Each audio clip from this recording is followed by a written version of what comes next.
E olha só, um levantamento aponta que mulheres, pessoas trans, jovens e desempregados têm a saúde mental mais abalada. E isso ocorre por diferentes motivos, mas o principal é comum entre os grupos pesquisados: a preocupação com a condição financeira. Dulce é mãe da pequena Zoe e de mais 2 filhos. Sem trabalhar há mais de 1 ano, a dona de casa enfrenta o desafio de regrar a renda de casa. A gente recebe aquilo que é doado lá pro projeto. É uma coisinha aqui, uma lá, mas é coisa que parece que vem sempre na hora certa. Naquele momento, por exemplo, esse mês agora, essa semana agora, nós estávamos apertados aqui em casa mesmo. Aí o que a dona recebeu uma doação foi que segurou, parece, como o pessoal diz, é coisa do universo que sempre vai bater, encaixar naquele exato momento lá. São histórias iguais a essa que se repetem por outras regiões do Brasil e não apenas em um perfil. Um levantamento do Instituto Cactus, realizado com mais de 2.000 pessoas, identificou que a sanidade mental atinge mais mulheres, transexuais, jovens e desempregados. A gente vive hoje num excesso no estresse moderno. Então a gente tem um excesso de cobrança, excesso de multitarefa, né? É tudo para ontem. Então a gente vive nessa correria de fazer várias coisas ao mesmo tempo, só que às vezes isso acaba adoecendo a gente, mentalmente. Porque aí isso leva a estresse crônico, leva a transtornos de ansiedade, depressão e uma série de outros problemas. Michele é uma mulher trans. A doutoranda em História precisou lidar com uma série de obstáculos no processo de profissionalização. Ele leva muito em consideração um processo de resistência e de afirmação. Então, minha afirmação enquanto intelectual, a minha afirmação enquanto historiadora, e a gente acaba tendo, no meu caso, por exemplo, acabou tendo que produzir e legitimar a minha produção intelectual 2, 3 vezes mais. De todos os fatores que mais têm abalado a saúde mental dos entrevistados, constam na pesquisa a vida profissional, briga com familiares, orientação sexual e autoestima. Mas a condição financeira é o que mais inquieta a todos. 9 em cada 10 relataram ter se preocupado com essa questão, muitas vezes ao longo das últimas 2 semanas. Realidade que causa muitas incertezas. Aí eu penso em voltar para o mercado de trabalho, mas só que já vem aqui várias coisas. Tem a minha menina com quem eu vou deixar, uma empresa que pegue, que tenha creche para me pôr ela. Aí tudo isso eu fico pensando, como é que eu vou deixar ela? Uma pessoa, quando ela está desempregada, ela pensa assim que ela não é digna, que ela não tem valor, ela acaba se retraindo, se isolando e ela fica se preocupando. Porque assim, o trabalho ele proporciona você comprar o alimento, você pagar o aluguel, você ter um tetozinho sobre a sua casa. Quando você não tem isso, o que prevalece na nossa cabeça? Preocupação. Será que semana que vem eu vou ter o que comer, vou ter dinheiro suficiente? Será que eu vou conseguir aquela vaga? Eu já vou conseguir o emprego disso e daquilo? Esse psicólogo reforça: é importante procurar ajuda profissional ou com pessoas de confiança, além de manter pensamentos positivos. É importantíssimo procurar ajuda, né? Na vida a gente dificilmente consegue as coisas sozinho. Todos nós precisamos de ajuda em algum momento da nossa vida, da nossa caminhada. Então, assim, às vezes a gente está sofrendo e fica com vergonha de pedir ajuda, às vezes é orgulhoso, aí não quer fazer tudo sozinho. Então, é muito importante, às vezes, a gente pedir. Dependendo do lugar que você pesquisar, que você verificar, às vezes tem valores bem acessíveis. Então, assim, o importante é você não ficar parado. De amanhecer, a gente agradece, né? Graças a Deus, amanheci vivo, mas a gente já se preocupa logo. A merenda do pão, o almoço, que vai ser pro almoço. O que a minha menina vai comer? O que tá faltando, entendeu? Então, a gente já, querendo ou não, eu penso. Mas eu sempre, como tu acabou de falar, eu tenho aquela força dentro de mim que eu penso assim, não, vai dar certo, vai dar tudo certo. Não te preocupa, tipo uma força que não te preocupa, que vai dar certo. No fim, sempre dá, né? Agora, as questões emocionais, elas são um problema do Brasil, do mundo todo, mas no Brasil a incidência é muito alta. De acordo com a OMS, nós estamos no país com o maior número de pessoas ansiosas. Cerca de 10% da população no Brasil sofre de ansiedade. Se a gente for para outros números, né, de problemas emocionais, os números também, de acordo com a OMS, chegam até 85% de algum tipo de problema emocional. E essas situações de desemprego, né? De saber que você tem a responsabilidade de sustentar a sua família, isso realmente afeta. Mais cedo a gente mostrou como as dívidas estão relacionadas também a esses problemas emocionais. Quando você está ali endividado, né, não consegue dinheiro para pagar o aluguel, como é que dorme direito, né? Fica preocupado realmente. E isso vai fazendo com que esses problemas se agravem. E a maior parte desses problemas é crônico, ou seja, é permanente, ainda que passe por um tratamento. Existem alguns gatilhos que podem fazer com que ele retorne.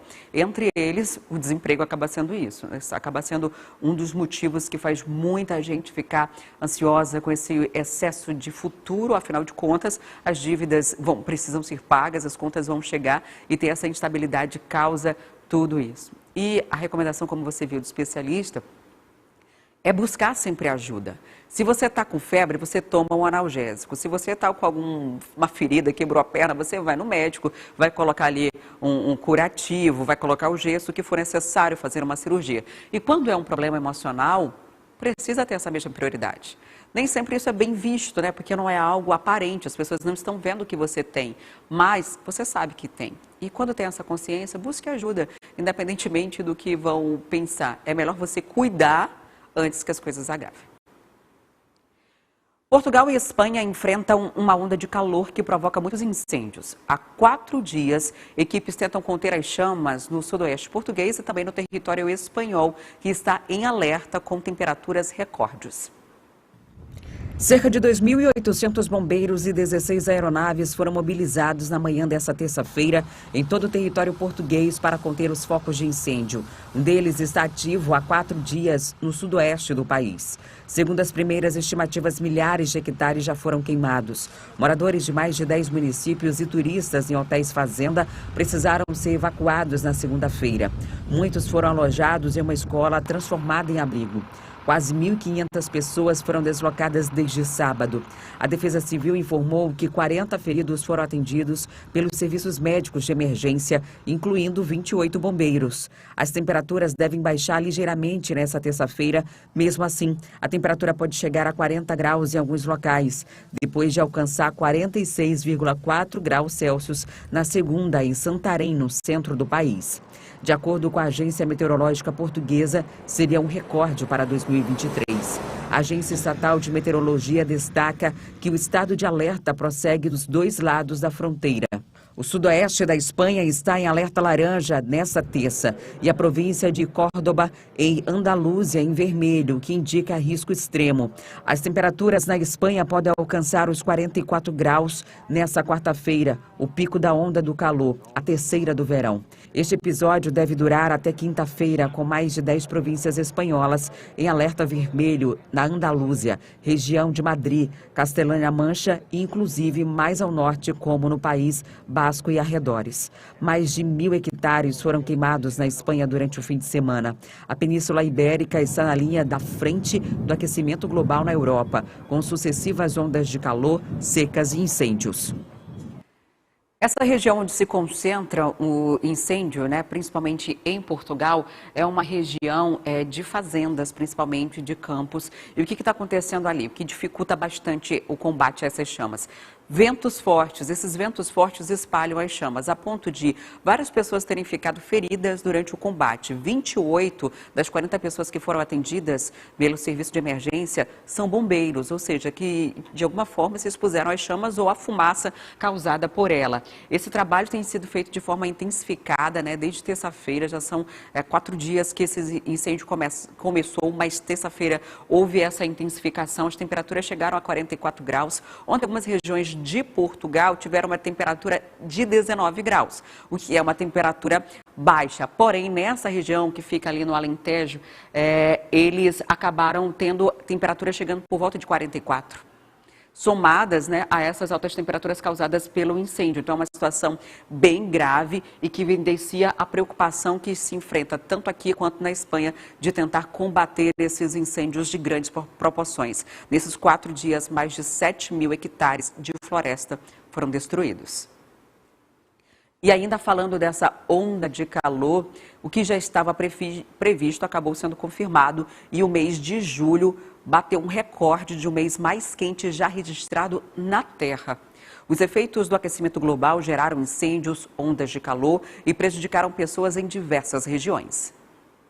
Julho de 2023 bateu o recorde de um mês mais quente já registrado na Terra, 0,33 graus Celsius acima do recorde anterior de julho de 2019. Os dados são do Observatório Europeu Copérnicos. O mês passado também foi marcado por ondas de calor e incêndios em todo o mundo, com temperaturas médias na atmosfera de 0,72 graus Celsius, mais elevadas do que as registradas para julho entre 1991 e 2020.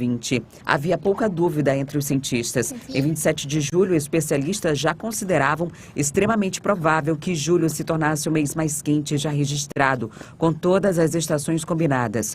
O secretário-geral da ONU, Antônio Guterres, afirmou que a humanidade saiu da era do aquecimento global para entrar na ebulição global. Os oceanos também são vítimas do fenômeno preocupante. As temperaturas registradas na superfície do mar estão muito elevadas desde abril. E os níveis registrados em julho não têm precedentes. O Observatório Copérnicos também indica que o gelo marinho antártico atingiu o menor nível para o mês de julho, desde o início das observações por satélite, 15% abaixo da média do mês. O ano de 2023 é o terceiro mais quente até o momento, 0,43 graus Celsius acima da média recente e uma temperatura média global em julho de 1,5 graus Celsius acima dos níveis pré-industriais. O resultado é simbólico porque é o limite mais ambicioso estabelecido pelo Acordo de Paris de 2015 para limitar o aquecimento global e foi atingido antes do prazo. Uma onda de calor que toma conta do mundo inteiro, né? E diferente daqui da nossa região, que a gente também tem uma temperatura bastante elevada durante esse período, agravado pelo El Niño, principalmente na Europa, essa onda de calor faz com que várias pessoas percam a vida. Lá, diferente da gente, eles têm estações muito bem estabelecidas, né? Eles passam por primavera, verão, inverno, outono. Então, eles passam de temperaturas muito baixas a temperaturas extremamente altas. A população europeia é cerca de 20% idosa. Isso faz com que as pessoas desidratem mais rapidamente e, por isso, acabem tendo um quadro de saúde agravado. Outro motivo que faz com que muitas pessoas morram nessa região, principalmente da Península Ibérica, é o fato da umidade relativa do ar ser muito baixa. Então, além da temperatura muito quente, muito alta, eles têm uma umidade relativa baixíssima, o ar é muito seco e isso faz com que, infelizmente, muita gente perca a vida. Cúpula do meio ambiente, né? O Brasil, Bolívia, Colômbia, Equador, Guiana, Peru, Suriname e Venezuela concordaram nesta terça-feira em lançar uma aliança para combater o desmatamento na Amazônia, prometendo em uma cúpula aqui no Brasil de impedir que a maior floresta tropical do mundo atinja um ponto de não retorno.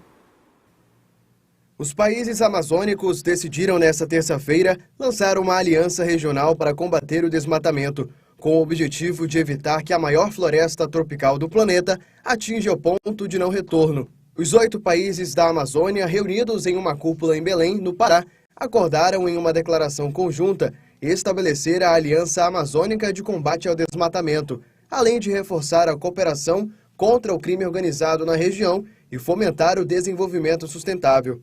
A aliança vai trabalhar para atingir as metas nacionais de desmatamento de cada país, como no caso do Brasil, que pretende eliminar essa prática até 2030, conforme acordado pelos membros da Organização do Tratado de Cooperação Amazônica.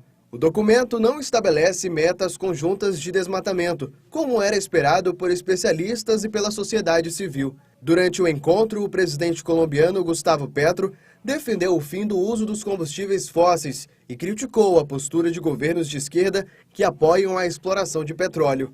O debate surge enquanto o Brasil tem como foco uma nova e polêmica fronteira exploratória da Petrobras em frente ao delta do rio Amazonas, cuja licença foi recentemente negada pelo IBAMA, mas que conta com o apoio de Lula. O chanceler brasileiro Mauro Vieira afirmou que não há divergências com a posição de Petro e que a descarbonização acontecerá.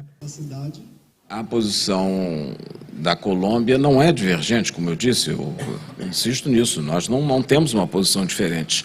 A posição é convergente, cada país terá que seguir um ritmo e um passo que tiver ao seu alcance. Há muitos países do mundo em que ainda tem uma matriz energética totalmente dependente do carvão e de combustíveis fósseis. Então, eles, evidentemente, estarão mais distantes, mas isso não quer dizer que sejam contra.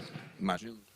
Considerada durante anos o pulmão do planeta, a Amazônia está, segundo os cientistas, perto do ponto de não retorno, a partir do qual passará a emitir mais CO2 do que absorve, agravando a mudança climática. Na quarta-feira, os presidentes da OTCA vão se reunir com representantes do Congo, da República Democrática do Congo e Indonésia, países que também têm florestas tropicais, além de delegados de França, Noruega e Alemanha. O objetivo é chegar a uma posição comum para apresentá-la na COP28, que vai ser realizada este ano em Dubai. Belém vai sediar em 2025 a conferência COP30. Esse evento está acontecendo lá em Belém e esse acordo que foi feito com os países que estão participando prevê uma série de determinações, de compromissos relacionados à preservação do meio ambiente, da floresta amazônica. Porém, uma das principais pautas reivindicadas por ambientalistas, que era desmatamento zero até 2030, não entrou como compromisso. Entrou como uma possibilidade, mas não como um compromisso desses países e, por isso, a conclusão da cúpula acabou sendo bastante questionada por órgãos ambientais, por ambientalistas, pelo movimento que tenta evitar que chegue nesse ponto que a gente falou de não retornável, né? De uma situação irreversível em relação ao desmatamento na floresta amazônica. Quer ficar por dentro de todas as notícias e programação da TV A Crítica? Então já se inscreve e ativa o sininho. E até o próximo vídeo.